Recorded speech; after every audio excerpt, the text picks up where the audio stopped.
Mis amados hermanos, Dios les bendiga grandemente. Es un gusto estar con ustedes nuevamente para continuar con el estudio a la carta a los romanos. Así que pues estamos en otro nuevo episodio. En esta ocasión pues vamos a abarcar lo que es el capítulo 3 y vamos a abarcar desde el verso 1 hasta el verso 19, dos secciones de este capítulo que son muy importantes, muy fundamentales.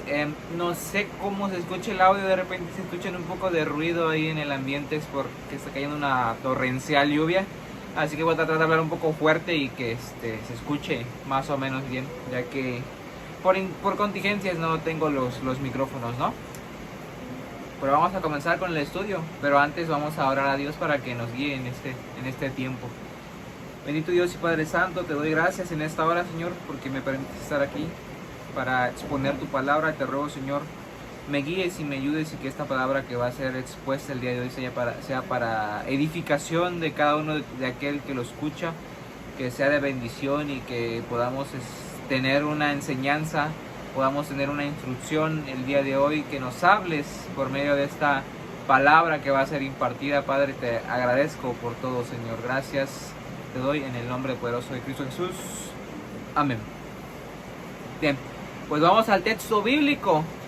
Ya veníamos viendo atrás con nuestro hermano Luis, nos habló del capítulo 2 sobre los moralistas, sobre los judíos y cómo pues el juicio de Dios se extiende sobre todos por igual.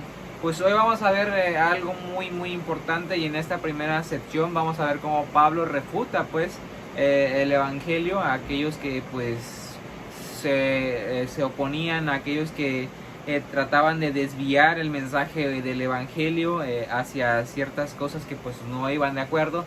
Y también vamos a ver cómo en la siguiente sección pues Pablo, utilizando pasajes del Antiguo Testamento, pues declara que efectivamente no hay ni un solo justo, no ha habido absolutamente nadie justo.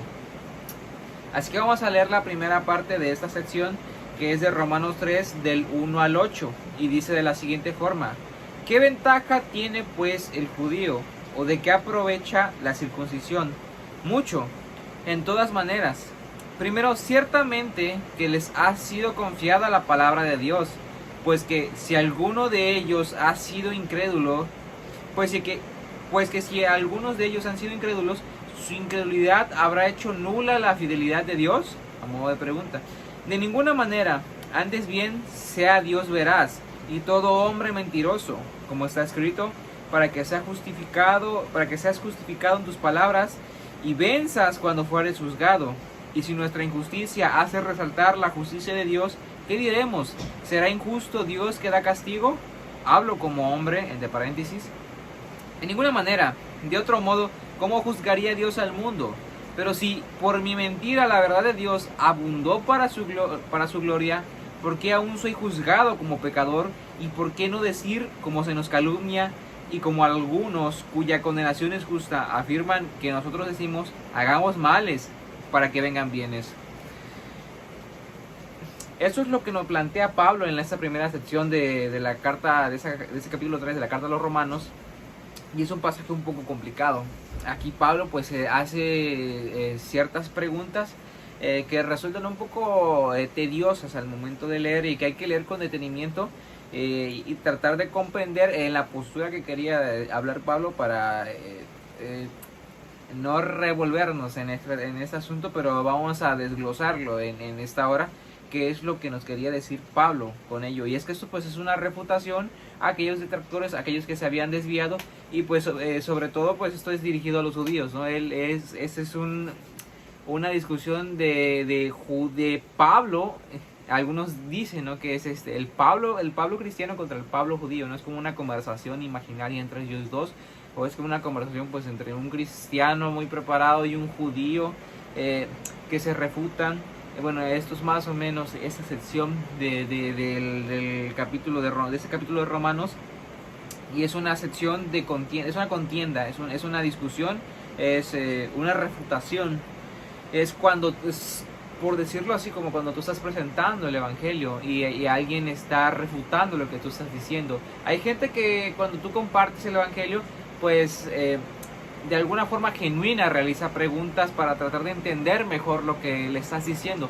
Pero hay otro tipo de personas que en su lugar pues hacen preguntas complicadas, hacen preguntas sin sentido, hacen preguntas desafiantes, que en lugar de querer colaborar para entender mejor el mensaje, pues realmente están refutando, están contradiciendo, están atacando pues ese mensaje, y pues están evitando que se comparta de una forma efectiva. Es este caso, ese es el caso, cuando tú estás compartiendo el evangelio, pero pues vienen preguntas que para nada aprovechen, que al contrario, en lugar de aprovechar, pues son preguntas para ataque, son preguntas que pues contrarían, ¿no? Son preguntas contrarias.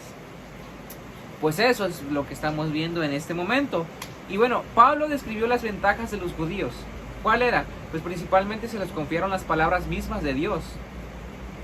Sugerir que Dios es injusto, como parecen hacer las preguntas que van en el capítulo 3, versículos 5 y 7, pues es blasfemar contra Dios. Dice, por lo tanto, los que cuestionan el juicio de Dios, ellos mismos están condenados. Pablo relaciona una serie de citas del Antiguo Testamento para mostrar que tanto judíos como gentiles todos han pecado y son considerados como responsables del juicio de Dios, son responsables delante de Dios. El vocablo griego logion que utiliza en el verso 2 es una forma diminutiva de la conocida expresión griega logos, que por lo general se traduce como palabra. Esos son dichos o mensajes importantes de carácter sobrenatural. Aquí Pablo usa estas palabras para abarcar todo el Antiguo Testamento, el cual los judíos recibieron las propias palabras del Dios verdadero. Los judíos tuvieron la gran ventaja de contar con el Antiguo Testamento porque contenía la verdad acerca de la salvación y del Evangelio en su forma básica. Dios cumplirá todas las promesas que hizo la nación, aunque algunos judíos no puedan recibirlas como resultado de su incredulidad. Aquí empieza, ¿no?, Pablo en esta sección. Pues ¿qué ventaja tiene el judío? Y pues una de las principales ventajas es que recibieron la palabra, recibieron lo que conocemos como el Antiguo Testamento, pues tuvieron la revelación de Dios. Pues sí, tuvieron un gran privilegio, y sobre todo porque también fueron pueblo escogido, ¿no? Ellos fueron el pueblo que el Señor seleccionó. Entonces pues ellos tuvieron esta ventaja, y es lo que Pablo nos está diciendo en esta sección. Y pues que Dios, a pesar de la incredulidad de algunos, y por esa incredulidad pues no van a poder aprovechar las promesas, algunos sí van a aprovecharlas. Dios va a cumplir sus promesas tal como se nos plantea, porque pues a Dios no lo podemos hacer mentiroso. Estamos blasfemando. Antes bien, todos los hombres son mentirosos, pero Dios no es mentiroso. Entonces eso es lo que venimos planteando con esta sección. Y Pablo también nos dice, ¿no?, como está escrito, y hace referencia al Salmo 51:4, y aquí Pablo va a empezar a usar citas del Antiguo Testamento para refutar sobre esas cuestiones. Y los judíos pues fueron en su momento escogidos con un plan misionero, ¿no?, de llevar a las demás naciones a Dios, un plan, tuvieron su lugar en el plan de redención, ¿no? Pues ellos sí tenían ventaja, no tenían ese privilegio, que pues desafortunadamente desobedecieron en muchas ocasiones, y pues no aprovecharon ese privilegio que el Señor les dio. Fueron rebeldes en muchas ocasiones y en mucho tiempo. Y pues bueno, pero sí, como decía Pablo, pues sí, de que tiene ventaja, pues sí tienen ventaja. Bien, ahora el interrogador imaginario, el interrogatorio que Pablo empieza a hilar en esa sección de sus preguntas, que resultan un poco complicadas de entender. En el interrogatorio imaginario de Pablo, pues hace preguntas, ¿no?, que resulten un poquito complicadas, pero vamos a tratar de desglosar ahorita. Bueno, en esencia, ¿en qué consisten estas preguntas, no? O cómo podríamos hablarlo de una forma más simple. ¿Cómo podríamos decirlo de una forma más simple todas estas preguntas que está planteando Pablo, ¿no? ¿Cómo decirlo? Ok. En esencia, pues vamos a decirlo, ¿no? Si la justicia de Dios se revela a través de nuestra injusticia, por nuestra pecaminosidad, ¿por qué Dios infligiría su ira sobre nosotros? Eso es más o menos lo que se está planteando aquí. No es Dios injusto, otra pregunta, ¿no? De hecho, considerando, ¿no? ¿No hace que eso nos lleve a considerar a Dios mismo como un Dios injusto? Veamos que es un poco complicado, ¿no? Cuando lo estás leyendo, hay que leerlo con detenimiento, ¿no? Y ahora dicho de otra manera más simple, aún más simple, pues si las cosas malas que hacemos provocan que Dios se acabe viendo bien, ¿por qué se enojaría Dios con nosotros? O sea, si nuestro pecado hace ver bien a Dios, ¿por qué Él se enojaría con nosotros? ¿Por qué nos castigaría especialmente a aquellos de nosotros que somos considerados como su pueblo elegido, Israel? Estas son las interrogantes que están planteando, ¿no? ¿Y por qué plantea Pablo esto, no? Y Pablo incluye aquí un anexo aclarando que está hablando desde una perspectiva humana. Estas preguntas son planteadas desde una perspectiva humana, usando un argumento humano.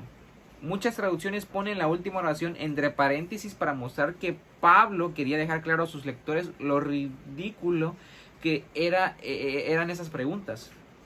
Pablo intenta aclarar que esto no es una declaración o tipo de enseñanza que él mismo defendiera o quisiera enseñar. Más bien es un tema que Pablo plantea simplemente para aclararles que son cosas que él no quería enseñar. Y eso es lo que veníamos diciendo. Aquí Pablo hace una refutación y plantea desde una forma humana estos inconvenientes, estas interrogantes, desde una forma humana, pues para tratar de dejar en claro que no va de esto el Evangelio y no va así, no funciona de esa forma. Es incorrecto ese pensamiento de que pues si nuestro pecado hace ver bien a Dios, ¿por qué Él se enojaría con nosotros? ¿Por qué sería injusto? Pues eso es correcto, eso es una blasfemia contra el Señor, ¿no? Como lo veníamos diciendo en los primeros comentarios, ¿no? Sugerir que Dios es injusto, pues es blasfemar contra Él, pues Él no es injusto en ninguna manera. Entonces, desde esta perspectiva humana es incorrecta y no cabe esta idea dentro del Evangelio. Esto lo quiere dejar muy en claro Pablo y por eso plantea estas preguntas como hombre para refutar, ¿no? Que evidentemente esto que estamos diciendo, y entre paréntesis como dice, hablo como hombre, pues no es así, así no va el Evangelio. El punto de Pablo es que si Dios condonara el pecado no tendría fundamento equitativo y justo para el juicio de Dios. Fue trágico que los opositores de Pablo hubieran pervertido el mensaje del apóstol que consistía en la salvación por gracia. Aquí hubo algo que muy importante a destacar, que es lo que provocó que se llevase a cabo esta serie de preguntas, y es que muchos estaban pues transgiversando el Evangelio, estaban dándole un sentido incorrecto, ¿no? Que decían, es que el Evangelio que anuncias pues nos da licencia para pecar, refrenda nuestra conducta pecaminosa en lugar de refrenarla, como dicen algunos detractores, ¿no? Es que ustedes predican que viven bajo gracia, solo necesitan la gracia de Dios, no las obras del hombre, así que por lo tanto pueden vivir en esa gracia de Dios haciendo su pecado como quieran y como les plazca. Pero pues es totalmente incorrecto, ¿no? Obviamente somos salvos por gracia, justificados por la gracia, por todo ese proceso maravilloso de Dios. Dios hace la obra en nosotros, pero no vamos a vivir en pecado. No tenemos licencia para pecar ni para vivir como queramos. Al contrario, esa conducta pecaminosa pues debemos eliminarla y desecharla. Es incorrecto creer que el mensaje del Evangelio se presenta como una gracia que permite abundar en el pecado. Una gracia permisible. Un Evangelio que pues está congeniado con el pecado. Pues es totalmente incorrecto. No cabe el uno con el otro. Entonces, así como se transgiversó en su momento el Evangelio, pues al día de hoy puede transgiversarse y pues sigue siendo la misma declaratoria que Pablo hizo. O sea, es totalmente inadmisible e incompatible. Todas estas preguntas humanas, pues es una desviación de la idea fundamental del Evangelio. Es como es preguntar en cuestiones que no caben Es un intento humano por desviarse. Es una falla humana desviarse. Es lo que veníamos diciendo desde el inicio. Es cuando tú presentas el mensaje del evangelio, pero esa persona que recibe el mensaje pues empieza a divagar y a ir a otras cuestiones no fundamentales, a otras ideas, a otras preguntas que pues no van a algo concreto, ¿no? Pues esto es lo que pasa. Se está desviando, se está yendo a otro lugar que no es lo importante. Son preguntas absurdas, son conclusiones equivocadas. Eso es lo que estamos planteando ahorita, y esto es lo que planteó Pablo y lo que refutó. Porque en su momento muchos plantearon cuestiones que para poco aprovechaban y cuestiones que se desviaron, tal como lo decíamos, ¿no? Que decían, es que tú dices que tu evangelio pues da licencia para pecar. Estás presentando un evangelio pues diferente. Y él planteó muchas veces también, defendió eso, de que pues Pablo no estaba presentando nada nuevo, él estaba presentando algo ya anunciado. De ese modo pues es que se desarrolla la primera sección del capítulo a los Romanos.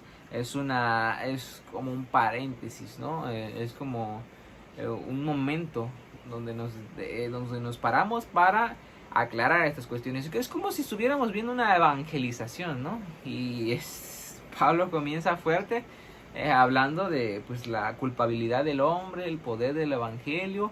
Pero ahora vamos a pararnos tantito, porque esta persona que estamos evangelizando sería más o menos que sería un judío. Pues ahora está desviando a cuestiones que pues no van al caso, y está sacando otras conclusiones que pues no están adecuadas al evangelio, ¿no? Él está sacando sus propias conclusiones y pues desde luego no es lo que queremos decirle. Él está diciendo que el evangelio es una licencia para pecar, o que Dios es injusto, y pues son cosas que no le estamos planteando, pero pues está sacando esas conclusiones. Es más o menos como se ha venido desarrollando este mensaje. Y ahora, para continuar con la otra sección, pues vamos a leerla. Es Romanos 3 del 9 al 20. Y es que pues somos nosotros mejores que ellos en ninguna manera, pues ya hemos acusado a judíos y a gentiles que todos están bajo pecado, como está escrito: no hay justo ni aun uno, no hay quien entienda, no hay quien busque a Dios. Todos se desviaron, a una se hicieron inútiles, no hay quien haga lo bueno, no hay ni siquiera uno. Sepulcro abierto es su garganta, con su lengua engañan, veneno de áspides hay debajo de sus labios. Su boca está llena de maldición y de amargura, sus pies se apresuran para derramar sangre, quebranto y desventura hay en sus caminos, y no conocieron camino de paz. No hay temor de Dios delante de sus ojos, pero sabemos que todo lo que la ley dice, lo dice a los que están bajo la ley, para que toda boca se cierre y todo el mundo quede bajo el juicio de Dios, ya que por las obras de la ley ningún ser humano será justificado delante de él, porque por medio de la ley es el conocimiento del pecado. Romanos 3, 9, 20.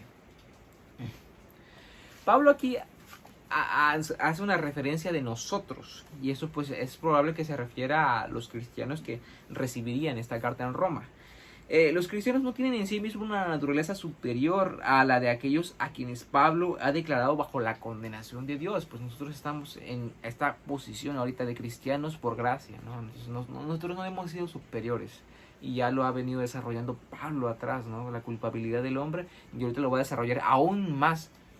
Todos están bajo la condición de injustos, de pecadores, perdidos, ¿no? Y estamos aquí por la gracia de nuestro Señor, por la justificación que Dios obró por medio de su evangelio, por medio de Cristo Jesús. Bien, continuando, ¿no? Ahora, Pablo comienza a respaldar esta afirmación con una serie de citas, de referencias a las escrituras del Antiguo Testamento. Pablo quiere mostrar que esa idea de pecaminosidad universal pues no era algo nuevo, ya es algo que se ha venido desarrollando, que ha estado presente desde el inicio de los tiempos. Okay. Pablo, como decíamos ahorita, no está presentando ideas nuevas ni un mensaje nuevo. Vemos cómo él se apoya desde el Antiguo Testamento, o bueno, lo que en ese momento sería conocido como el Antiguo Testamento. Él se está apoyando en esto para mostrar que no es algo nuevo, esto es algo que ya ha sido anunciado, que ya está planteado. Y él hace referencia, ¿no? Como escribió David, ¿no? En el Salmo 14:3, no hay nadie que haga el bien, ni siquiera uno solo. Los siguientes versículos completarán esta referencia, que elimina por completo la posibilidad de que alguna persona haya hecho el bien lo suficiente como para que pueda justificarse ante Dios. Aquí se está dejando muy en claro con esta sección que no hay nadie, absolutamente nadie, que haya podido quedar bien parado, en buena posición, justificado, excusado. No hay absolutamente nadie que haya hecho lo bueno y que no se haya apartado de Dios, que no se haya ido a hacer el mal. No hay ni uno solo. Y esto es desde el inicio de los tiempos. Eso ha sido siempre y es universal. Esto no es nuevo. Esto ha pasado y sigue pasando. Y no hay ni uno solo, ni habrá ni uno solo que haya podido decir yo soy lo suficientemente bueno como para ser justificado por mí mismo. No puede ser eso. Solamente Cristo, solamente Jesús es quien vino a esta tierra sin pecado. Y es quien por su obra nos redimió. Es por su obra quien nos justificó. Es el único. Ni por la ley, ni por portarme bien, ni por hacer esto, el otro. Por nada de ello.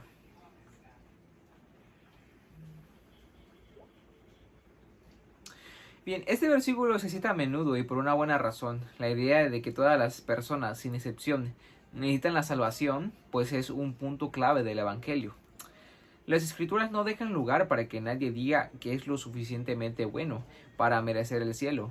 Pablo volverá a esta misma idea usando una redacción diferente en Romanos 3:23.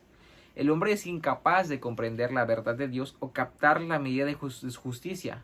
Lo triste es que en su ignorancia espiritual no es resultado de la falta de oportunidad, sino una expresión de su depravación y rebelión. Todos los hombres están inclinados a dejar el camino de Dios y procurar el suyo propio. En sentido universal, el hombre es malvado e inclinado hacia el mal. Es lo que veníamos diciendo.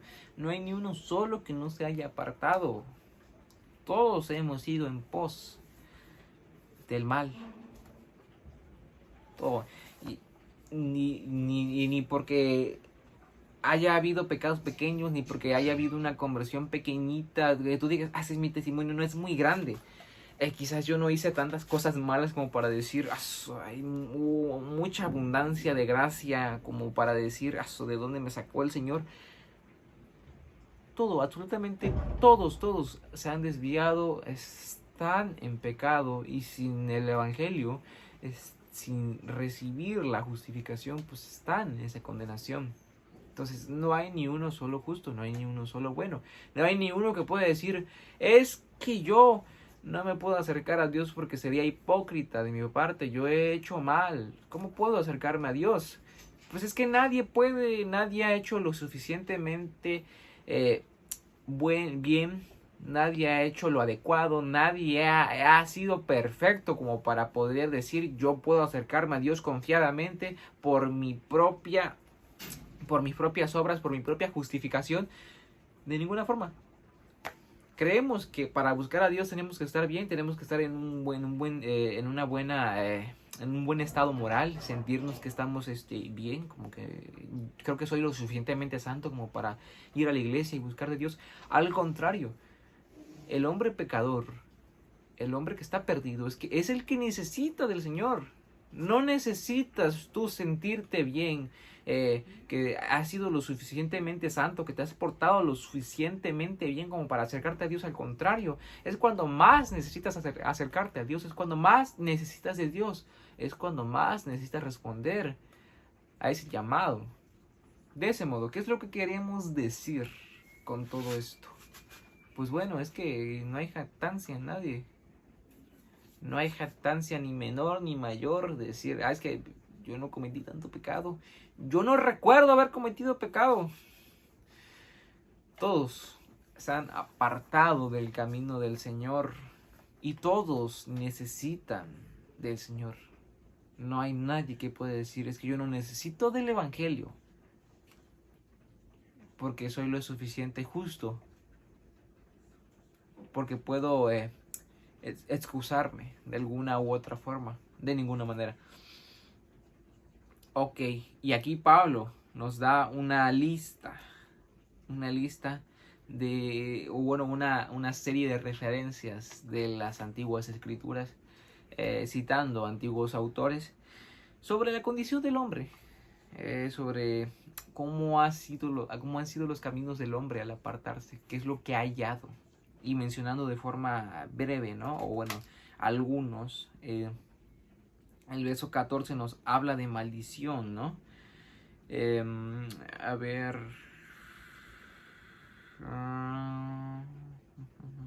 Sí, el verso 14 nos habla de maldición, que todos se apartaron.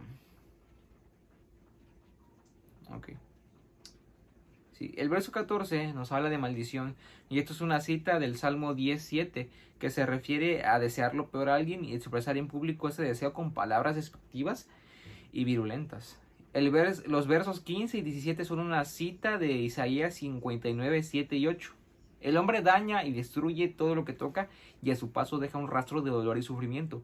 No conocieron caminos de paz, y no se refiere a la falta de paz interior, sino a la tendencia humana al conflicto y a la disensión, bien sea entre individuos o naciones. Pues aquí nos habla que el hombre pues no ha conocido la paz, porque el hombre puede cansarse de muchas cosas, pero de la guerra, vaya que no se ha cansado. A lo largo de la historia podemos ver que no se ha cansado de pelear. Y qué fuerte, qué difícil, qué complicado es la historia. Nos muestra muchos escenarios en diversos continentes, lugares, contextos, culturas, y pues el hombre ha estado inmerso en los conflictos. Es algo casi inherente a él, y pues es pues, esa desviación, es por ello. La verdadera condición espiritual del hombre no puede verse con mayor claridad que en una ausencia de la sumisión y reverencias debidas de Dios, pues ellos no han temido a Dios. No ha temido a Dios el hombre no teme al Señor, y eso es parte de su condición de apartamiento. Todo ser no redimido, todo aquel que no haya sido redimido, tanto los judíos que recibieron la ley a través de Moisés, como los gentiles que tienen las obras de la ley escritas en el corazón de cada uno de ellos, todos, ambos grupos deben rendir cuentas a Dios por igual. No existe defensa posible contra el veredicto de culpable pronunciado por Dios sobre toda la raza humana. Aquí la conclusión es que todos son culpables. O sea, el hombre se ha apartado, no ha conocido caminos de paz, se ha hecho inútil, es un sepulcro. Porque es un sepulcro, ¿no? Porque pues de su boca, así como una tumba no cerrada permite que quienes pasen vean y huelan lo que contiene, pues así la garganta del hombre no regenerado se abre para decir cosas inmundas y fétidas que salen de ella, pues lo cual revela la putrefacción de su propio corazón, pues el hombre habla inmundicias. Entonces habla inmundicias, no conoció la paz, no hay temor, el hombre se ha apartado y ha sido, pues, ha habido maldición, ha habido penumbra en su vida. Eso ahora que lo veo, es un poco similar a la culpabilidad del hombre. ¿En qué sentido? Pues en el sentido de que pues, nos está mostrando, ¿no? Las consecuencias o el estado en el que se encuentra el hombre. Y pues nos hace ver la necesidad que tiene el hombre de esa buena noticia, porque sin una mala noticia no puede haber una buena, y pues nos hace ver cuán necesario era la buena noticia del evangelio. Y esto también pues nos hace llegar a la conclusión de que no hay ni un solo justo, no hay nadie que haya hecho el bien, y esa es la conclusión final, no hay ni un solo justo. Entonces Hacer la perfección, lo que requiere la ley moral de Dios, es algo imposible, y por esa impotencia moral toda persona cae bajo maldición. Ningún ser humano será justificado delante de Dios por las obras de la ley. Justificar es un término legal o forense el cual proviene de la palabra griega que significa justo y tiene que ver con declarar justo a alguien. Este veredicto incluye perdón de la culpa y del castigo del pecado. Eh, y la imputación de la justicia de Cristo a favor del creyente, lo cual suministra la justicia positiva que el hombre necesita para ser aceptado por Dios. Dios declara al pecador justo solo con base en los méritos de Cristo y en su justicia perfecta. Dios imputó el pecado del creyente a Cristo en su sacrificio en la cruz e imputa la obediencia perfecta de Cristo a la ley de Dios a los cristianos. ¿Y qué vamos con todo ellos? Pues solamente por Cristo, solamente por la obra de redención, pues es que el hombre puede alcanzar esa justificación. Y pues esto no es algo que se gane con méritos. Entonces, como no ha habido ni uno solo, pues ni aún la justificación pues es algo que puedas ganar. Es algo basado en la gracia. Pues de ese modo sabemos que el Cristo es la única llave que nos abre el camino a la salvación.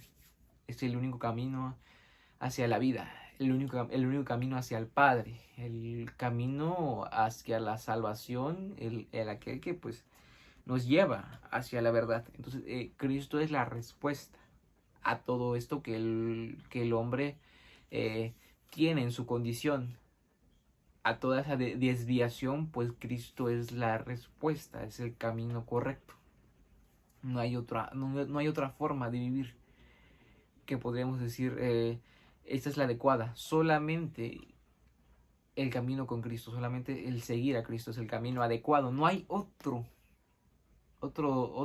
camino, otro lugar al que tú puedas ir. Solamente es Cristo. Y esto pues no ha sido alcanzado de ninguna manera por ningún creyente de alguna forma por mérito propio, sino por la obra de la cruz, como dijimos ahorita, hace unos instantes. Y la ley da a conocer el pecado, pero la ley no puede salvar. La ley revela el parámetro divino, y a medida que los creyentes se comparan a sí mismos con ese parámetro, podrán identificar con precisión el pecado, que es todo lo que difiere de ese parámetro. O sea, ellos podrán hacer esa comparación, podrán darse cuenta que no cumplen con ese estándar, están fuera de ese parámetro. Entonces la ley da a conocer, el pecado da a conocer. Hay algo importante, ¿la ley es pecado? Es una pregunta, ¿la ley es pecado? Pues no es pecado, la ley revela con precisión el pecado, lo revela, pero no es pecado. La ley misma tiene, ¿no? Entonces, tiene la capacidad de revelar la irremediable pecaminosidad humana, revela el estado irremediable del hombre. El hombre, siendo incapaz de salvarse por sí mismo, tiene la desesperante necesidad de un salvador. La ley nunca tuvo el propósito de ser un camino de salvación, sino que revela esa necesidad. Entonces, por las obras de la ley nadie será justificado. Será justificado solamente por Cristo Jesús, por su obra de justificación, pero por las obras de la ley no. Por la ley no. Y la ley pues, no es pecado. Da a conocer, la ley revela la necesidad de ese Salvador, ¿no? Pero no es la salvación en sí misma.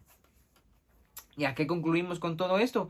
Pues ya lo habíamos dicho desde antes. No ha habido ni hay un solo justo. Solamente necesitamos la justificación, solamente necesitamos la salvación, la redención que Cristo nos dio.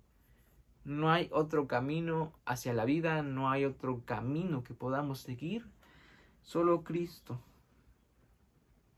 Solamente Cristo, y el Evangelio es poder de Dios. Y el Evangelio obra y sigue obrando en la vida de muchas personas y transforma. Así que siempre que he sembrado va a rendir algún fruto en alguna persona. Quizás no veamos que fructifique en muchos lados, pero créeme que no va vacío, hermano. el Evangelio rinde su fruto. Pues de ese modo, ¿qué podemos destacar de todo este capítulo? Pues todo esto nos ha revelado la justicia de Dios, el poder de su evangelio y la condición del hombre. Son cosas que se nos han venido destacando a lo largo de estos capítulos y que son verdades doctrinales muy fundamentales que hay que comprender de la vida cristiana.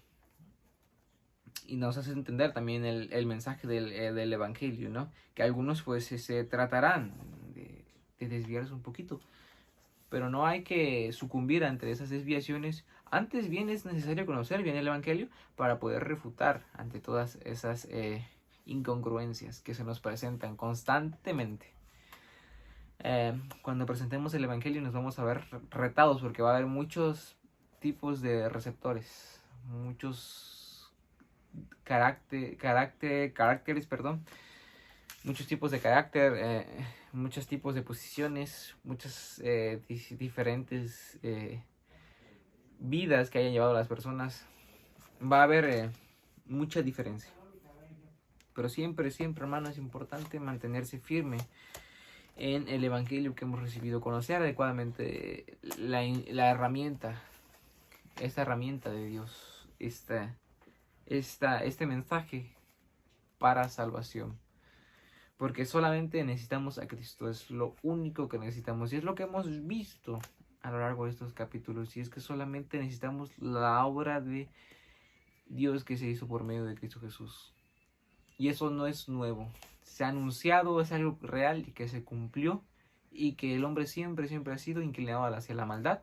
Y por ello es necesario que se entregue al Señor Jesús.